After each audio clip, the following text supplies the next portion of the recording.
this room for the hotel to flip it over. Anyone else have any other housekeeping questions? Was that the media availability Yeah, 11:15. That's correct. All right. Thank you all.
morning. Our 11:15 policy update will be on making American energy independent with Majority Leader Scalise, Representatives Duncan, Graves, Armstrong, and Stauber. We'll have an email out for everyone so you can copy paste it into anything that you need, but just a heads up for any questions that you might want to formulate. Thank you.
shut down that field last a long time ago.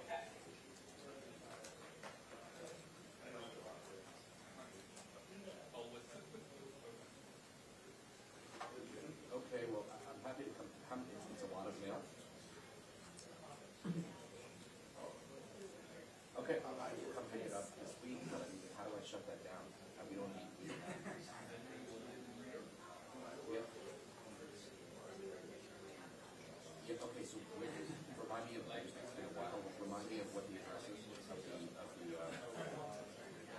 okay, you got it. Okay, I'll come in this week. Jake, all right.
saw, I mean, it was on a 1 hour Zoom call. Okay.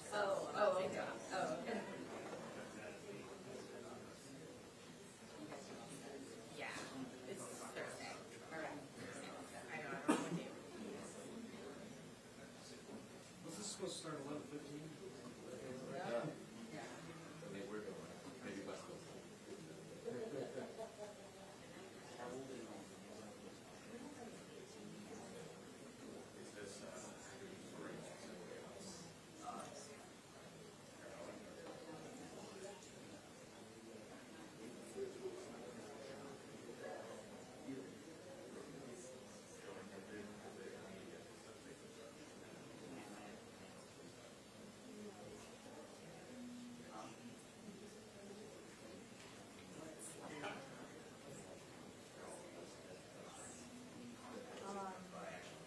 I think it's just gonna be like, what, like me and, Molly China. From Biz, and then I think they're doing an explainer on like what it, like, probably the US is like after for, like what does that look like? Yeah, it's pretty straightforward. I'm just gonna add in some like the like political angles of like this is part of a larger anti-China movement by Republicans and Democrats are falling in line. A number of Democrats are falling in line with it.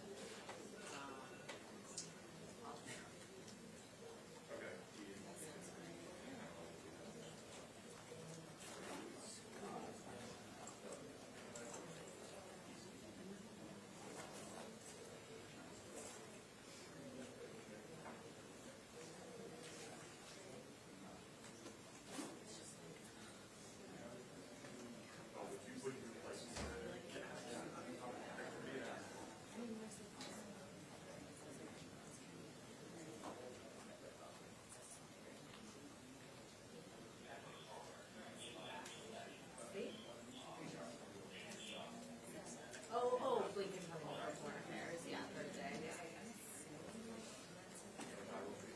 Yeah. Yeah, I mean, I can't do it. Yeah, like, and then there's the mic hearing, so it's just yeah, we need to get a little organized. I feel like this retreat is like with a lot of like it's like hard to just like jump across it. Yeah.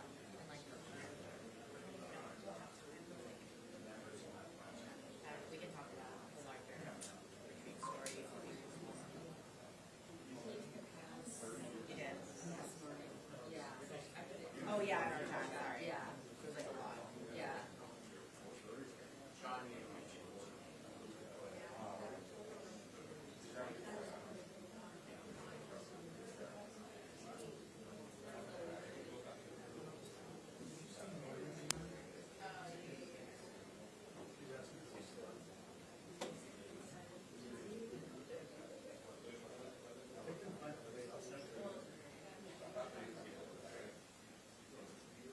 You said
I like that.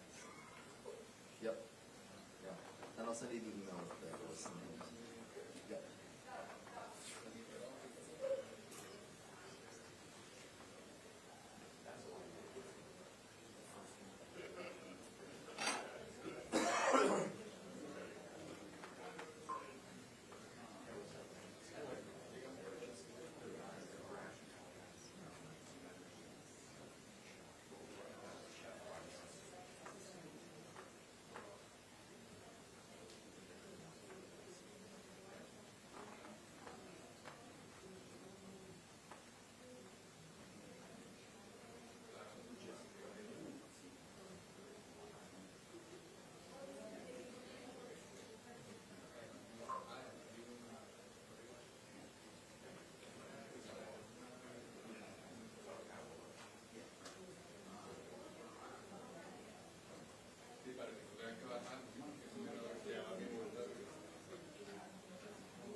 The session just ended, so thank you for being patient.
see the second thing?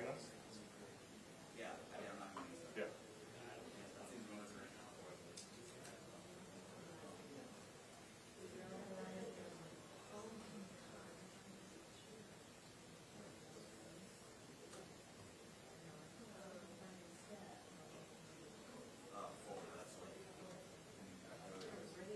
Okay.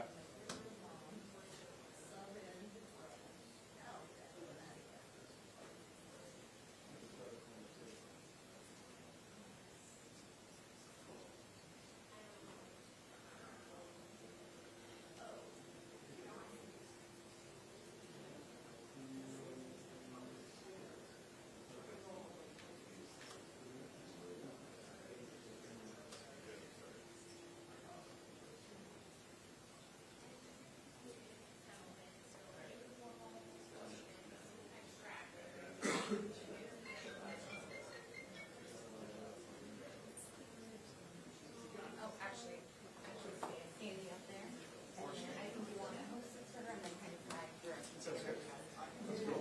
Just a recap of the discussion.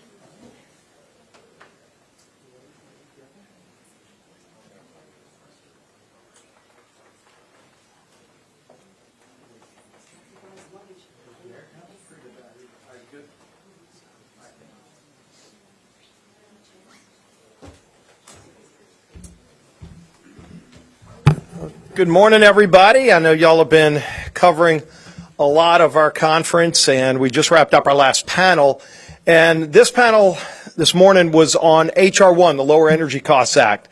This is a bill that's really important to families all across America who are struggling under the weight of President Biden's anti-American energy policies that have dramatically increased costs on families. Families right now are paying about 40% more at the pump when they fill up their cars. They're paying dramatically higher, double-digit increases higher for their household electricity bills. And families are fed up and Republicans are fed up with these failed policies by President Biden. So we're taking action. This was part of our commitment to America. We're following through on this promise with a really important bill that combines about 20 different pieces of legislation from 3 different committees. Natural Resources, Energy and Commerce, and Transportation Committee have all been working hard putting together a package of bills that are focused on lowering energy costs, allowing us to make more things in America. Not just making more energy in America, but bringing back critical minerals to America so that we don't have to be relying on countries like China. We also stand up to foreign countries like Saudi Arabia, Venezuela, Russia. We shouldn't be getting our energy from any other country. We make it cleaner, at a lower cost than anywhere else in the world, and it produces great jobs in America. We should be doing more of it, and that's what the Lower Energy Costs Act is all about. So I want to bring up each of my colleagues that's played a critical role in all the different pieces of legislation that come together in this bill that we're going to be bringing to the floor next week. So start with the chairman of the Energy Subcommittee on E&C, Jeff Duncan. Well, thanks, Leader, and thank you to everyone for being here and following H.R. 1. It's going to be an important debate for this country to get us back on track. If you think about energy cost under the Biden administration, from an inflationary factor, it's up about 37.2%. That's just energy itself. That's not all the other trickle-down effects that higher energy costs have on the consumer prices, trucking, and other things that get those goods to the shelves where we expect them to be. So H.R. 1 is a first start in the energy push for this Congress to try to lower prices, make electricity and energy itself affordable, reliable, and secure for this nation. I look forward to the debate and moving this over to the Senate and putting some pressure on them to take this package up. With that, I'll yield back. Great. My colleague from Louisiana, who's served an important role on both natural resources and transportation, but has been a leader in the fight of reforming these radical environmental processes like the NEPA process. Garrett Graves. Thanks, Steve. Look, you can see what's happening across the country right now. You have people that literally can't afford to live. They can't afford to pay their rent. They can't afford their car note. They can't afford to buy groceries. And one of the biggest drivers in what we're experiencing right now is energy prices. And Jeff Duncan just touched on this. It has a cascade effect. It doesn't matter if you're a retiree ordering things off of Amazon. It doesn't matter if you're a truck driver. Everyone is affected by what's happening. And this administration is carrying out all of these huge changes in energy policy with one objective, and that is to reduce emissions. And the truth is that they've even failed at that. So not only have we seen prices increase, not only have we seen a pathway that is making us more dependent upon our adversaries, like at one point Russia, now China, this administration has gone to Venezuela, has gone to Iran about meeting our energy demands, but they also have caused energy emissions to go up. And so this bill unlocks America's energy resources. It severs that dependence upon foreign countries. And that means if you're talking about liquid fuels, or if you're talking about things like solar and wind and newer renewable technologies. And so this really is the answer to affordability. This is the answer to reliability. This is the answer to clean energy sources. It's the answer to a secure supply chain, all of the things that are so critical. And it also provides exportable energy technologies. Thanks, Garrett. Somebody who's worked in the industry himself and also has been a leader on energy policy from North Dakota, Kelly Armstrong. Thank you. I think this country, it was thrived on being able to get infrastructure in the ground. When we started, our interstate highway system was the absolute model for the world.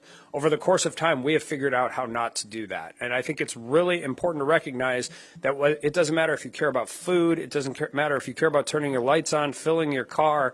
All of these things require the things that my state, North Dakota, produces. The problem is we're also the geographic center of North America. And if we can't move it to market, we can't help the American people lower their energy costs and help the United States continue on its path of being the greatest country in the history of the world. And it's really important to recognize you don't have to stop an infrastructure project everywhere. You only have to stop it in one spot. So this is not about deregulation. This is about letting states and letting people do these jobs in a reasonable manner so we can get infrastructure into the ground. Because the real goal is twofold. One, from the people who don't want us to produce these things in North Dakota that the world needs, they want us to keep it in the ground. And the two ways they do that is either through litigation, permitting, and doing that. And that has two very, I think, intended benefits. The longer it takes you to get these projects in the ground, the harder it is to raise capital for them. And so we have to be able to do this. It's not about diluting the environment. When the U.S. left the Paris Climate Accords, the United States was the only country in the world that lowered its carbon emissions. And that was because of North Dakota. That was because of the Bakken. It was because of hydraulic fracturing. It was because we discovered this incredible natural gas resource that allowed us to produce energy at a cheaper, cleaner, and better rate than anywhere else in the world. And instead of celebrating that, we have turned the weapons of government against that. And this bill is a really great first step in order to be able to let us get infrastructure in the ground and feed and fuel a hungry world. Thanks, Kelly. From the day he came to Congress, he's been talking about the need to make more critical minerals, to mine more critical minerals in the United States. He surely knows a lot about it, and no better way to stand up to China and not be dependent on countries like China than to mine more things in America that fit our needs, and that is Pete Stauber from Minnesota. Thank you very much, Leader. You know, if it's not grown or if it's not mined, it doesn't exist. In northeastern Minnesota, we have the biggest copper nickel find in the world. And about 5 weeks ago, this administration put the mining ban forth by pulling the leases and also excluded 225,000 acres of mining in the Duluth complex. Again, the biggest copper nickel find in the world. We just talked about renewable energy. For those of you who don't know, every windmill has between 3,000 and 5,000 pounds of copper. Every solar panel has critical minerals in it. We cannot rely on foreign adversarial nations any longer. We can't allow the dependency and the safety and security of this nation to be in the palm of the hands of adversarial nations such as China. We can do it here. We do it safely. We have the best environmental standards and the best labor standards, and we have the workforce to do it. You all saw the memorandum of understanding with the Congo. 15 of the 19 industrial mines in China or in the Congo are owned by the Chinese government. They use child slave labor, by the way. This administration is turning a blind eye to it, to meet their green agenda. That's unethical and immoral, and it's wrong that the United States allows child slave labor to be mined, and then we purchase it. Unacceptable when we have it right here. This administration, they want to mine anywhere but America, and they want to use any workers but the American workers. Thank you, Pete. With that, we'll be happy to take any questions. Yeah. So there's some criticism of this bill that it's simply a messaging thing, and I wanted to get your response to that, as well as is there a part of this legislation that you think could be teased out, passed in a Democratic-controlled Senate, and be signed into law by Joe Biden? It's amazing to see that there are some people in the Senate and in the White House that would like our country to remain dependent on foreign nations for our energy. When we can make it here in America cleaner and less expensive than anywhere else in the world. And so let the critics go out there and yell and scream, but the question that's got to be asked, whether it's Chuck Schumer in the Senate or President Biden in the White House, is why would they want to be dependent on foreign countries like Venezuela, Saudi Arabia, Russia, for our energy when we can make it here better than anybody else in the world? What do they have against making things in America? Because President Biden surely doesn't have a problem with getting our energy from Saudi Arabia because he got on Air Force One and flew all the way over there. And we checked, there are no solar panels on Air Force One. It took a lot of jet fuel to get all the way over there and back. And yet the hypocrisy of President Biden's climate czars flying all around the world on private jets to tell people here in America to wreck their lifestyle. I think people are tired of the hypocrisy of that message. They know that nobody makes things better than America. Why not make more things here in America? And oh, by the way, if we do pass the Lower Energy Costs Act, it will lower costs for families who are struggling under the weight of President Biden's anti-American energies that are driving inflation. I can just follow up on that real quick. I mean, I know there is an interest in permitting reform. Like, it does seem like there is some interest from across the aisle with Democrats. It seems like there's potential for something in this bill to pass, even if it's not everything. I'm just wondering what the game plan is. Well, the game plan is to show the country how we can make American energy better than anywhere else in the world and where the impediments are. It's clearly coming from the Biden administration that's holding our ability back. And so we're going to show the country next week in a full debate on the House floor, and everybody's going to be hopefully engaging in this debate where the country can see how we can have better policy that helps them. It's going to lower costs for families. We get rid of the natural gas tax. That's a $6 billion windfall to hardworking families. That's more money in their pockets, less that they have to pay in their electricity bills. And so families who are struggling, the good news is help is on the way. The question is going to be, will Democrats continue to stand in your way and take money out of your pocket to pursue a radical agenda? We're going to show the country how to do it better. In the back.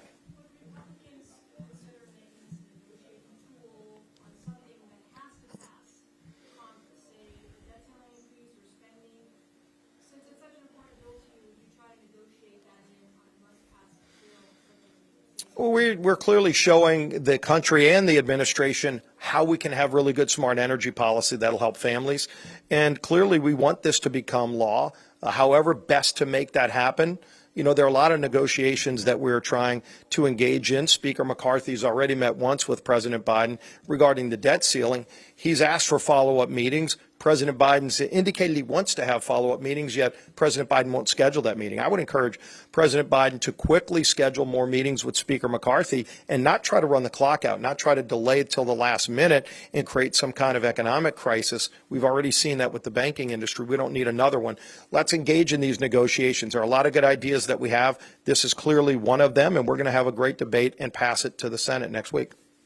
Over the course of this weekend, you guys and your colleagues have laid out problems like the border, energy costs, inflation, et cetera. Can you walk us through what made this the priority for H.R. 1 specifically? If you look over the last few years, we've been talking about the importance of having good, smart energy policy in this country, and especially the last 2 years. From day one when President Biden took office, he declared war on American energy. He canceled the Keystone Pipeline the first day. And it wasn't like he was against pipelines. He was just against American pipelines because he turned around weeks later and greenlighted Russia's pipeline. So there was the president showing an example that he wasn't against all forms of energy, just American. Then he made it harder to get permits. He directed his agencies to delay lease sales.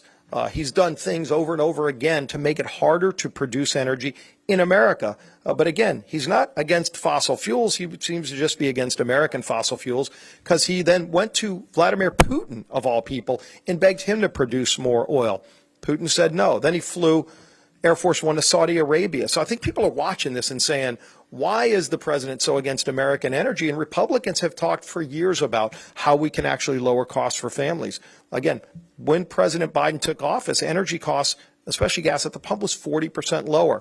So we've wanted to get better policy in place. Pelosi wouldn't bring up any of these bills. A lot of the bills you're seeing here that are a compilation of H.R. 1 are bills that we've been trying to get brought to the floor for the last 2 years, and Pelosi wouldn't. So now that we're in the majority, we ran saying energy policy would be a top priority. And when Speaker McCarthy made the decision to make this H.R. 1, it showed the country how important energy policy is, because frankly, I think when you look at all the problems our country's facing, and from inflation on down, high energy costs are the biggest driver of all of the other problems, whether it's inflation, when you pay more at the grocery store, in part, that's because fertilizer costs more, transportation costs more, and there's no reason for it. We can lower energy costs. The fact that we made H.R. 1 that top priority shows you how important it is to the country. So the Lower Energy Costs Act is going to be a great opportunity to show the country how it can be done better. Mr. Leader, there are 23 seats that the Senate Democrats are defending in this cycle. Many of them are in mining and energy states. Do you feel that there's some play there on the Senate side with some of those guys who are up for re-election? It only takes about half of those senators to recognize that they can actually be a part of lowering energy costs, and that would get that bill on President Biden's desk. And look, I know a lot of people, rightfully so, are maybe questioning, well, can this even pass the Senate just because Chuck Schumer said no? Well, just go back to a bill that the president signed yesterday. And I'm applauding, by the way, the president yesterday joining with us to sign the D.C. crimes bill, a bill that's going to lower crime in D.C. Initially, President Biden was against that bill. Initially, you had a lot of Senate Democrats wouldn't even say that they would support the bill. But once they saw it come out of the House with bipartisan support, the country was involved. You saw Mayor Lightfoot get defeated in Chicago in part because of crime. And the Senate felt the pressure. And President Biden felt the pressure. And once he knew that bill was going to get to his desk, he reversed course and said he'd sign it. I'm glad he signed it yesterday because that is going to lower crime. And I want to applaud Andrew Clyde, who authored the bill, for bringing that forward. But it's just another sign that as House Republicans lead, I'm fine if the president wants to come along and follow with us, and senators who are recognizing now that their voters are going to be paying attention to what they do today when they vote next November. So there's a lot of opportunity for those senators to join us and put that bill on President Biden's desk. Leader Scalise, and also for you, Congressman Armstrong, a couple off-topic questions. The first one, during energy and commerce, there's a hearing tomorrow on TikTok. Is there some level of urgency to pass something soon, banning TikTok before political momentum behind that topic runs out? With all of the news with China visiting Russia and all that. Yeah, I think this is, there's 150 million Americans that use TikTok. The parent company is ByteDance. You can set up whatever safeguards you want. I think the first step, which we've proven, is no matter what the urgency is, we're going to go through regular order. We're going to ask smart questions. We're going to talk about these things, and we're going to move forward. But TikTok's got a unique political problem in the Democratic leadership, the Republican leadership in both chambers of the House and the White House have significant concerns, if not outright hostility towards the company. So, when you have the opportunity to deal with something that it deals with millions and millions of Americans' data and where that data is going, I think you have to continue to keep the pressure on because it's moving forward. And there's bipartisan consternation about a lot of different things that ByteDance and TikTok are doing. So I'm glad we're having this hearing tomorrow. Secondarily, this one's been the big topic of the conference. Most Republicans are defending former President Donald Trump, but do you sense among rank and file members of the party that there might be some folks who want to tap the brakes on that and not go down that road as much? I can just tell you as somebody who spent 10 years doing criminal defense work that when you have 3 prosecutors, including this one, who have originally turned that case down. When you have fact problems, you have statute of limitation problems, you have jurisdictional problems, you have witness problems. Your star witness is a disbarred lawyer who's been convicted of lying. Your other star witness lost this case in civil court not all that long ago. I think there's pretty much, everybody's going to have their own opinion on these things, but I can tell you from my experience, if the defendant wasn't Donald Trump, this wouldn't be brought by a DA. That's just the truth. This is the novel legal cases and the things are going forward. So I think we understand unfairness, we understand politicization, and we're going to continue to work forward and deal with that. Yes, ma'am. I'm going to follow up, and I would like to ask any of you on TikTok. You mentioned that more than 150 million users use it. I mean, I get that that's the rationale that you're using about going through regular order, going through committee. But on the other hand, I mean, what is the political ramifications for 150 million very dedicated users, including a lot of young people who are going to get the right to vote or are currently voting in 2024? What is the political ramifications about banning something like TikTok? I would just start on this and bring up Kelly or anybody else that wants to answer it.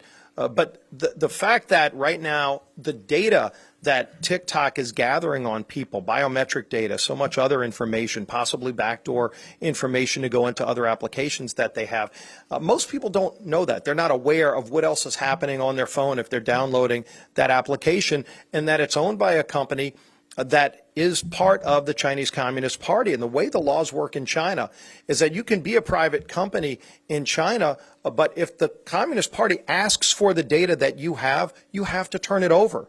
We don't have those kind of laws in the United States, but they do in China.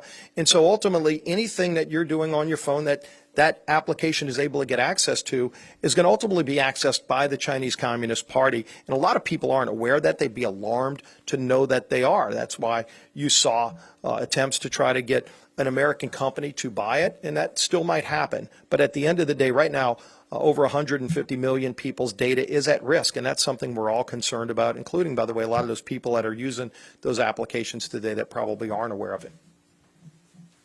I would also say that it takes there's a little false premise to that conversation. If 150 million people go off of TikTok, it's not like the market's not going to create a replacement. We say whatever you want about big tech companies, and we've had lots of fights and hearings both in antitrust and energy and commerce on big tech companies, to assume that if the facts and the national security warrant that kind of decision, to think that just creates a vacuum in the space, I think is completely unrealistic. My friends at Microsoft or Facebook or Twitter or YouTube or Snapchat or Instagram or whatever else you want to talk about will figure out how to fill that vacuum. All right, we got time for one more question to tell me. Yeah. Thanks. Leader Scalise, can you just tell us a little bit about the floor ahead? You all had a chance to talk about your priorities and build some common ground in this retreat. You've got the rest of this week, next week with HR 1. You'll be on break. What's the next work period look like for us? Can you tell us, will you be ready to bring bills on border security package? Will the budget be ready? You must have been listening in on our conversations, but yeah, this has been obviously a topic of conversation about the whole agenda. But if you go back to last year, Speaker McCarthy was very clear, and our conference came together. We made a decision early off that we wanted to run on an agenda, positive, conservative, kind of that bold conservative agenda to show the country what we would do if we got the majority, and we call it the commitment to America. And the good news is, I think what's refreshing in Washington is that we're following through on that promise. And so if you go back to the commitment of America, it really shows you the roadmap for what we're going to be working on, not only the past few weeks, but the weeks and months ahead. So we've already been following through. Again, we said we'd tackle crime in communities. We brought a bill to the floor that nobody thought could become law. Yesterday, it got signed into law that's going to lower crime and hopefully create thousands fewer victims in the District of Columbia. We said that we would address the fact that parents ought to have a say in their kids' education. And we brought forward what is now going to be H.R. 5, the Parents' Bill of Rights, that we will start debating tomorrow and finally vote on by the end of this week. We said we would lower energy costs and show the country how we could produce more energy in America. We're going to be bringing the Lower Energy Costs Act next week. We said we would secure the border, show the country how that can be done. And so now you've got the Judiciary Committee and the Homeland Security Committee working on a package of legislation going through regular order. And again, I think this has been encouraging that people can actually watch not only Congress in action again, they can watch committees meeting in person again. You know, some of those committees went down to the border and had some very powerful hearings, not just in Washington, D.C., where we make the laws, but going into communities where the problems start, being on the front lines to actually recognize and talk to the people that are having to deal with the failures of the Biden administration to better be able to go address those in Washington. And you're going to see that as a continued trend. And so we're going to be bringing a border security package. We talked a lot yesterday about the budget. Jody Arrington and his committee are already working on a menu of options to bring forward a budget. Speaker McCarthy, again, has been engaging the president or trying to engage the president in real honest negotiations about dealing with the debt ceiling while addressing the spending problem in Washington, which is clearly a major concern. Before you know it, we'll be into the summer process where we do appropriations bills. You know, we talked about finally getting the appropriations process working again after 4 years of Speaker Pelosi's top-down approach to not really confronting some of those other problems. So this Congress is off to a really good start. We're working hard on addressing all the problems that families are facing and following through on the promises we made in the commitment to America. So there's been a lot of really good work done. There's been a lot of big successes, and the best is yet to come. So y'all stay tuned. We'll see y'all soon.